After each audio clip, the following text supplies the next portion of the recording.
Hola a todos, espero que ustedes se encuentren bien. Today we are going to review the CSEC Spanish May June 2017 paper 2.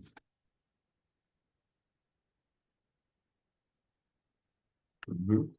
So let's get right into it.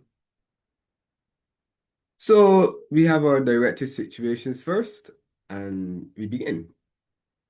So A, you and your friend get separated while shopping. Write the text you sent to her telling her where to meet you and when. So, two pieces of information. We need to tell her where we are going to meet as well as when we are going to meet. So I said, podemos encontrarnos en la cafetería a las dos.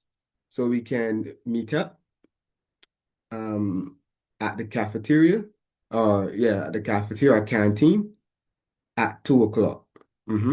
So I have my two pieces of information there. You can see the meeting point as well as the meeting time. hmm That's right. hmm So B, you have to leave school suddenly. Write the note you leave for your teacher asking to be excused from class, giving a reason. So how do we excuse ourselves? Perdón. And then we provide an explanation.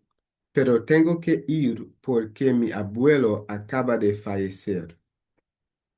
Sorry, excuse me, but I have to go. I should have said tengo que irme because ir is to go. I meant to say tengo que leave. So tengo que irme porque mi abuelo acaba de fallecer because my grandfather has just died.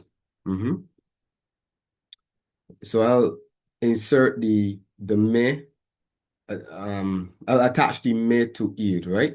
I could have said, perdón, pero tengo que salir porque mi abuelo acaba de fallecer. Mhm. Okay, continuing. See, your friend tells you about a competition that she thinks you should enter. Write the email you send her asking for two details of the competition. So we need to inquire about two details. All right, so ¿qué clase de competición es? So what type of competition is it? ¿Y cuál es el premio? And what's the prize? So those are two details that I would like to know. Mhm. D, you are seeking sponsorship for an educational trip. Write two reasons why the company should sponsor you. So my two reasons were, voy a aprender mucho. I'm going to learn a lot. Y puedo promocionar nuestro país. And I can promote our country. So those are two noble reasons, of course, because if I say that I'm going to learn a lot, that means that is investing in my education, which can provide a great return on investment when I, return to the country with much more, with a lot more knowledge, and they can use that knowledge to help the country. Yeah. So you have to look at the bigger picture. Of course, I'm talking to the company here, you know? All right. Muy bien. Y you left home in a hurry and forgot to do something important. Write the text you sent to your mother asking her to do it for you. So you have to make a request. And in order to make a request, there are a few ways that we can do this, but I used poder followed by the infinitive. So I said, ¿puedes apagar el aire acondicionado? I could have added por favor, but can you turn off the air condition or the AC?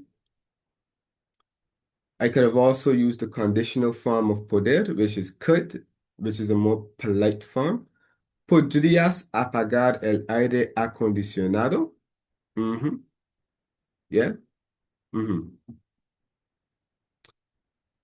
So those are, if you use like me gustaría, then you have to use a subjunctive. We're trying to avoid complex structures. So yes. So those two would suffice. You're asking her to do something for you. Okay? F, your sister has just received some unexpected news. Write the email she sends you with the news, expressing how she feels about it. Passé mi examen. I passed my exam. Me siento muy feliz. I feel very happy. Obviously, you have to talk about the news. What was the news? Yeah. And you have to say how she felt. So obviously, if she said, mm, if she said that she passed her exam and she's elated, that means she did not expect to pass, obviously. So that would have been unexpected news. It could have been somebody died, but it doesn't matter. You have a lot of leeway with regard to what the news is about, right? But you have to say how you feel about it, how she feels about it. So yeah.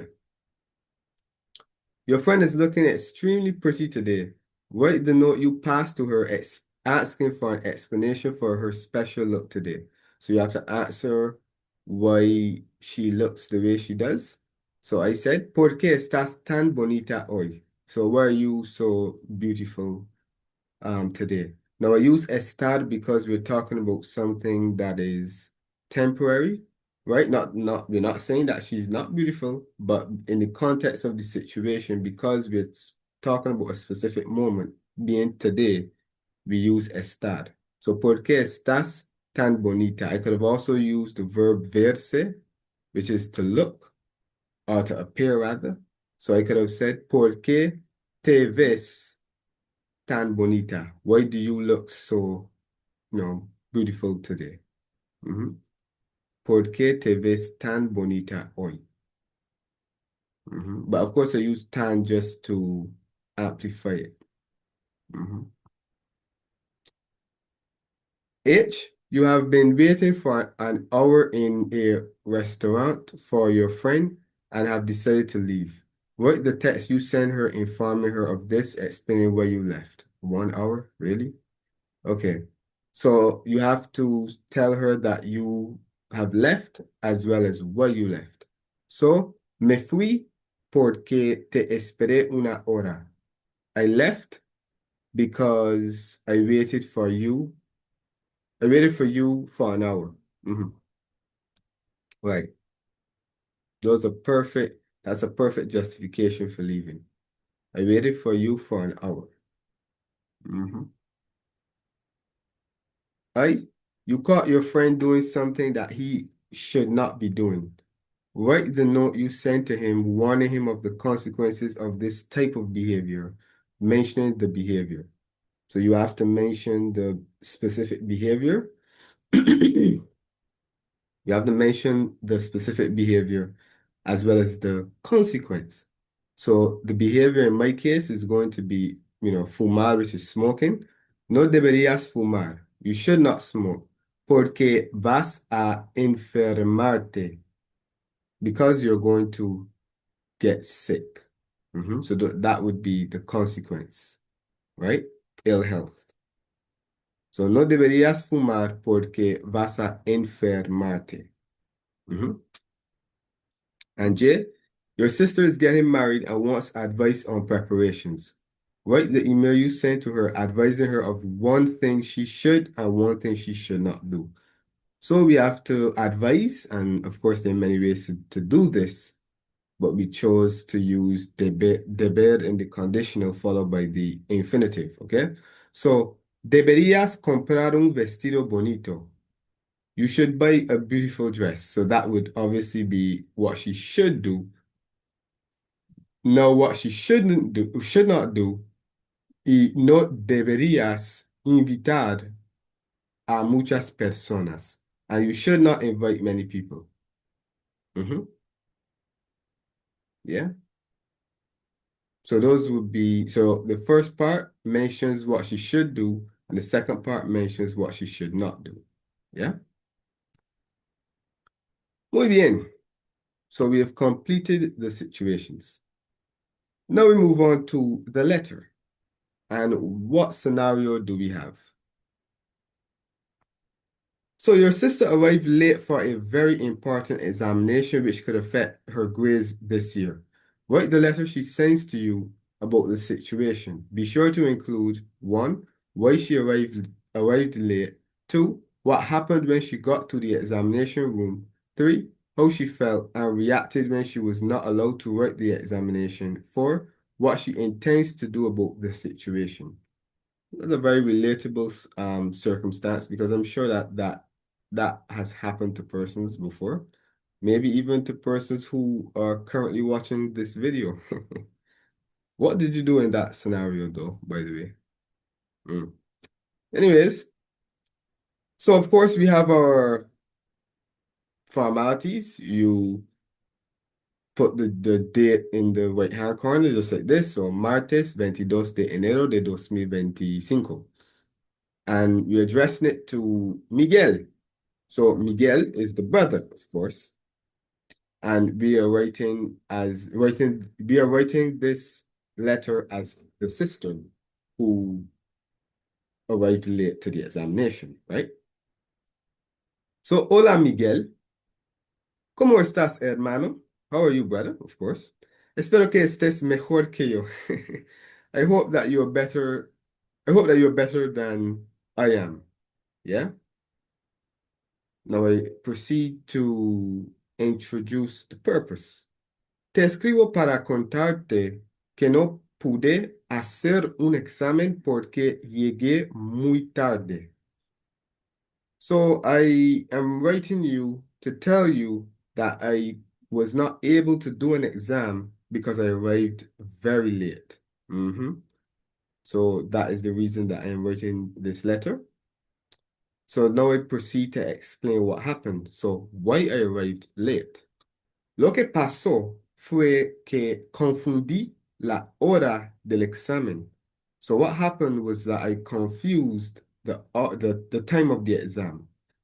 El examen iba a empezar a las 9 de la mañana y pensé que iba a empezar a las 10. Así que el día del examen me quedé dormida.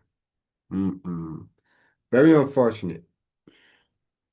So it says, or she says, the exam was going to start at 9 a.m. and I thought that it was going to start at 10. So on the day of the exam, I overslept. Quedarse dormido or dormida means to oversleep, right? So me quedé dormida. I overslept. So that responds to the first cue, which is why she arrived late. Now we must explain what happened when she got to the examination room. Cuando llegué a la escuela, no me dejaron entrar, aunque traté de explicarles lo que había pasado. When I arrived to school, they did not allow me to enter, although I tried to explain to them what had happened, right? So that is what happened when she arrived. She was not allowed to enter the room, okay? And then it says here, in terms of the cues, it says how she felt and reacted when she was not allowed to write the examination. She said, me sentí tan triste que empecé a gritar y llorar. I felt so sad that I began to shout and cry. So that was her reaction after she was told that she could not enter or she could not do the exam, okay? So she continues. Pasé 4 semanas estudiando para este examen. Oof, that's painful. I spent 4 weeks studying for this exam. Esta nota iba a darme la oportunidad de matricularme en una universidad en el extranjero. This grade was going to give me the opportunity to enroll in a university, enroll at university. Enroll, wait, no, I'm here doubting myself. Do you say enroll in a program, enroll at a university, or you could say enter, yes, in abroad, in el extranjero, abroad. Okay? So that explains what the importance or the significance of this examination.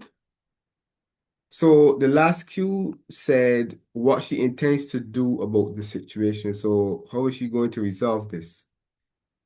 Voy a comprobar si hay otras oportunidades de hacer este examen cuanto antes porque no quiero esperar otro año.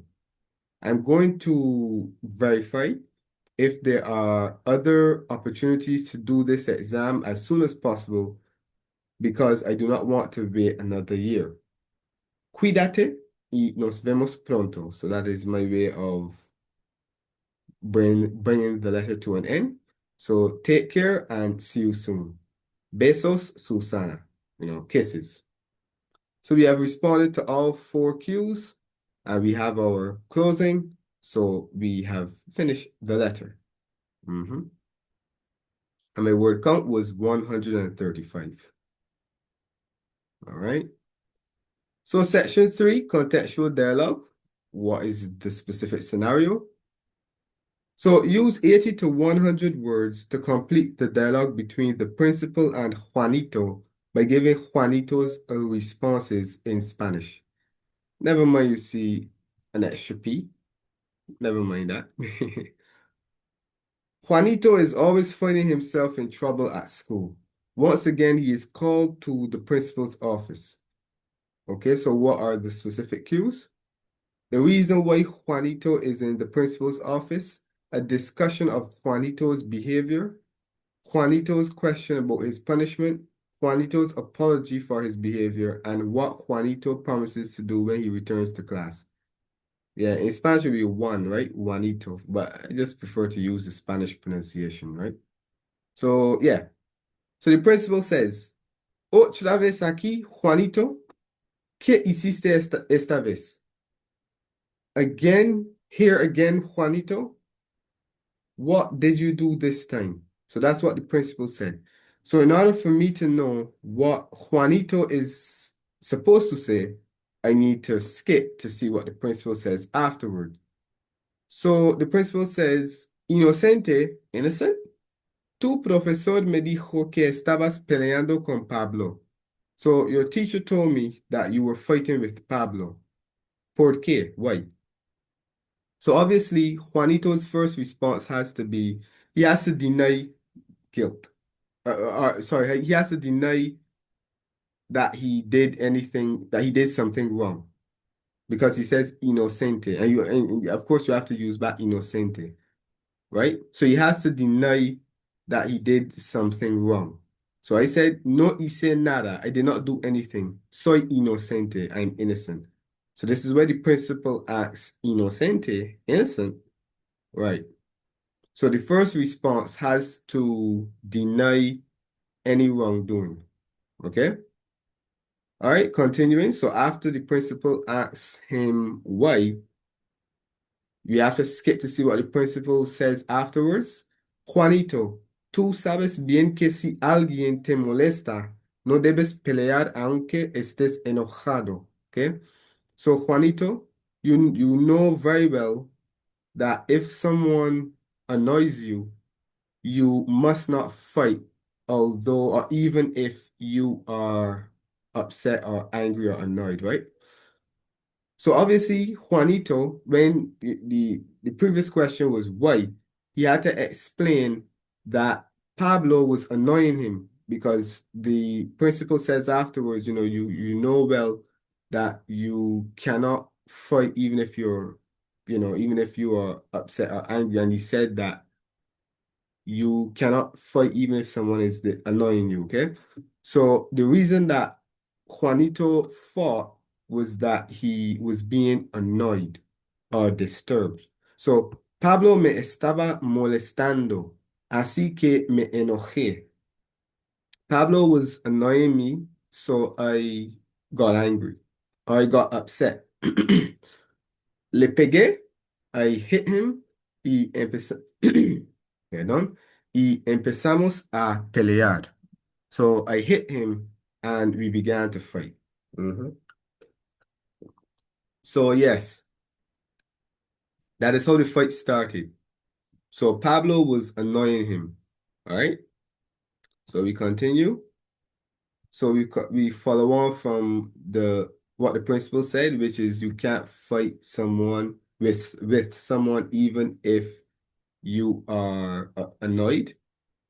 So what is Juanito supposed to say?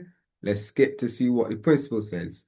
Entonces tú necesitas aprender a controlarte si no quieres meterte en más problemas. So you need to learn to control yourself if you do not want to get into more trouble. Meterse en problemas means like to get in trouble, right? So obviously Juanito has to say that he has difficulty controlling his temper or his anger, right? Because the principle says, tú necesitas aprender a controlarte, right? You need to learn to control yourself. So I said, algunas veces pierdo el control. Sometimes I lose control. Es muy difícil mantenerme calmado cuando estoy enojado. It's very difficult for me to stay calm when I am upset or when I am angry. So that would be an appropriate response. So once the principal tells him, you have to learn to control yourself or you're going to get yourself in more problems or in more trouble, what is Juanito's response? Well, let's skip to see what the principal says after. No, Juanito, la suspensión no es la respuesta. No, Juanito, suspension is not the answer. Voy a perdonarte esta vez, pero la próxima vez. So I'm going to forgive you this time, but the next time. So obvious, and the response that Juanito was supposed to give required the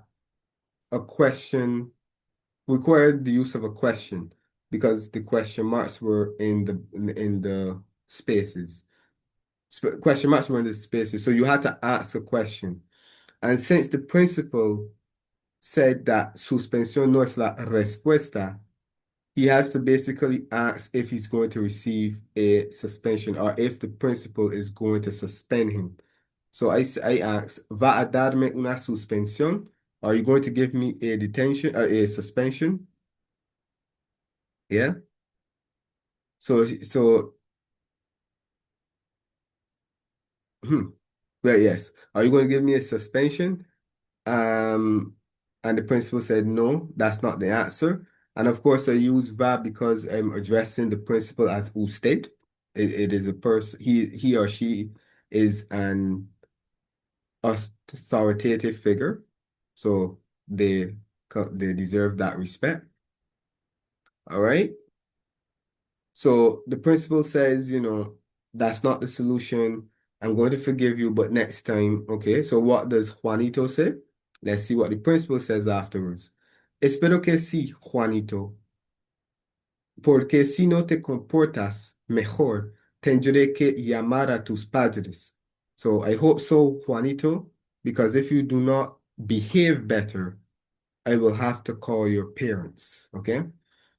So obviously, he has to make a promise because the principal says, I hope so. And that's even one of the cues towards the end where this is 1, 2, 3, this is 4. Well, 5 actually, sort of. But yeah, the point is it is there, right? So yes, so he has to tell the principal that he is going to change. So I said, no se preocupe, voy a cambiar. So do not worry, I will change. I'm going to change. Of course, no se preocupe is the imperative. Yeah, this is the usted form.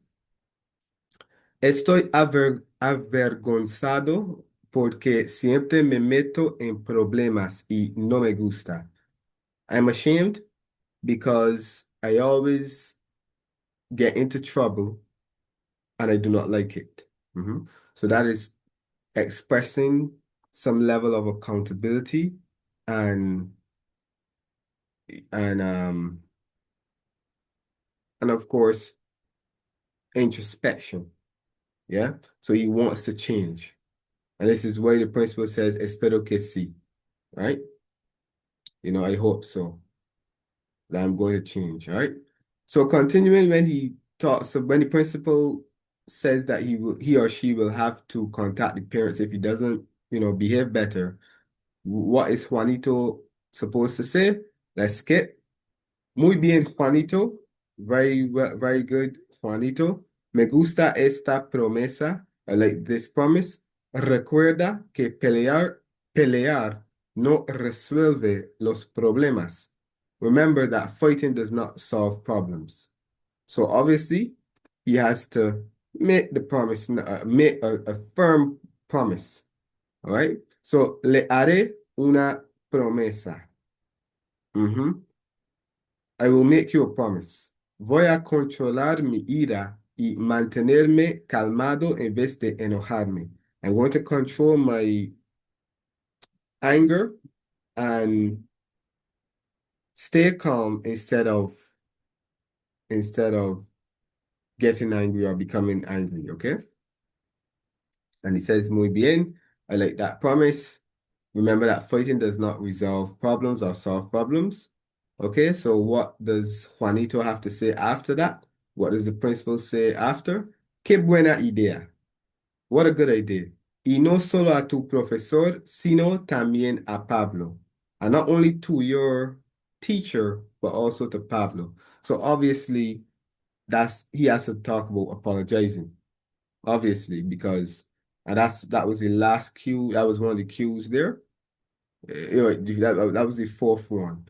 So he has to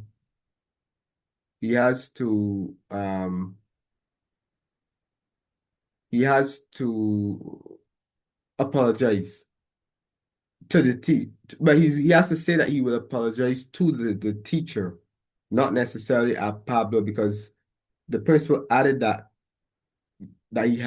he should apologize to Pablo as well, right? So creo que voy a disculparme con mi profesor. So the expression disculparse con alguien, that's to apologize to someone, or one of the ways to do that, to express that. Qué buena idea, y no solo a tu profesor, sino también a Pablo, yes. So that he would have to say that he will apologize to the teacher, right? Now, after that, what does Juanito say? Well, let's look at the ending. Vete a tu clase, Juanito, y recuerda tu promesa. So go to your class, Juanito, y and remember your promise. And I think there was a blank space as well as question mark. So you had to give a statement as well as a question. So I said, lo haré, I will do it. And then I asked the principal, ¿puedo irme? Can I leave? And then the principal obviously said, um, go to class and remember your promise. Yeah, so that would make sense. Can I leave now? Right? Because they've had the discussion and he has made a promise. All right? Okay. Muy bien. All right. So that's section 3. Now we move on to my word count was 83, of course. So section 4, reading comprehension. Yeah, I have some mistakes here. Got to put comprehension, but we're not going to focus on those mistakes because those do not affect the value of the information, right? A real love story. Luisa y Carlitos se conocían desde muy jóvenes. Su relación comenzó cuando Carlitos le pidió a Luisa que le acompañara al baile de graduación de su escuela. Era el último año de sus estudios y pronto los dos irían a estudiar medicina, ella en Estados Unidos y él en Cuba. A causa de estar en países diferentes, la relación empezó a deteriorarse y decidieron que no podían continuar una relación a larga distancia. Al terminar sus estudios, Luisa regresó a su país y empezó a trabajar en el Hospital General. A Carlitos todavía le faltaba un año. Continuaron, Dios mío, una relación por correspondencia, pero como amigos. Al terminar, Carlitos también regresó a su país y fue a trabajar en el mismo hospital que Luisa. Empezaron a salir juntos otra vez y era como si nunca hubieran estado separados. A los 3 meses, Carlitos sorprendió a Luisa un día con un anillo de compromiso, diciéndole que quería pasar el resto de su vida con ella. Luisa estaba sorprendida por este acto inesperado, pero aceptó porque nunca había dejado de querer a su primer novio. Ujú. Right.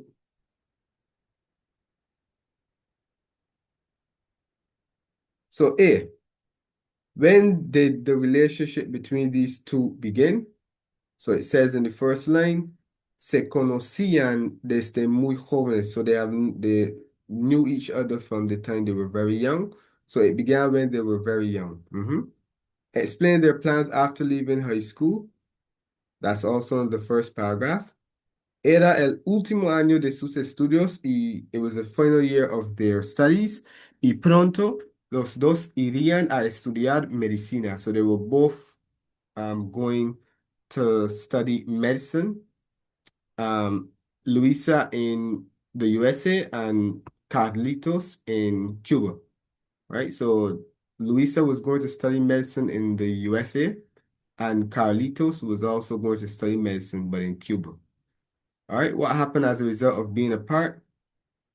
A causa de estar en países diferentes. A causa is like as a result of or due to. So as a result of being in different countries, la relación empezó a deteriorarse. So it began to worsen or it got worse, right? So the relationship worsened. What decision did they make? Um, Decidieron que no podían continuar una relación a larga distancia. So they decided that they could not continue a long distance relationship. So it basically ended. Yeah. So they decided to end it as they could not continue a long distance relationship. Yeah. Well, let me not say that. Hold on. What am I doing? What am I doing? What am I doing? Right. They said that they couldn't continue it. Right. So they had to, yeah, they ended it. Yes. So it's implied that it was ended because the distance would have been a major obstacle. So yeah. So they said that they could not continue a long distance relationship. All right, E. What did Luisa do when she finished her studies? Al terminar sus estudios, Luisa regresó a su país y empezó a trabajar en el Hospital General. So she returned to her home country and began working at the General Hospital. So those would be 2 marks. What kind of relationship did they continue? So, where am I now? Right. So at the time it says a Carlitos todavía le faltaba un año. So he still had 1 year to complete. Oh my goodness, what's happening with this word? Continuaron una relación por correspondencia, pero como amigos. So what type of relationship did they continue, or what they say? Did they? Yeah. So they remained friends, and they kept in touch with each other via mail, correspondencia. So they continue to stay in touch with each other via mail, but as friends. All right, G. What happened when Carlos, um, wait, how do you have Carlos here and Carlitos here? Unless I meant to say Carlitos. Anyways, yeah. So what happened when Carlitos returned home? So al terminar, um, Carlitos también regresó a su país y fue a trabajar en el mismo hospital que Luisa. So what happened when he returned home? He went to work at the same hospital as Luisa. So they ended up crossing paths again. He went to work at the same hospital as Luisa. So H, what did Carlitos give her after 3 months? A los 3 meses, Carlitos sorprendió a Luisa un día con un anillo de compromiso. So he gave her an engagement ring after 3 months. And what did he say to her? He said, diciéndole que quería pasar el resto de su vida con ella, telling her that he wanted to spend the rest of his life with her. Yeah. And explain the significance of the title. The title was A Real Love Story. Okay, so this question requires you to use the information presented to justify your stance, okay? The title is reflected in the story as Luisa and Carlitos never stopped loving each other, although they were in different countries. You know, Luisa was in America, whereas Carlitos was in Cuba, right? It reinforces the notion that true love can survive anything. Yes, a real love story. So even though they were separated by distance, they still ended up being together. So as my concluding remark said, true love can survive anything. And this story demonstrated that. All right. This brings us to the end of this review. Espero que ustedes hayan aprendido mucho. Muchas gracias por ver como siempre y nos vemos.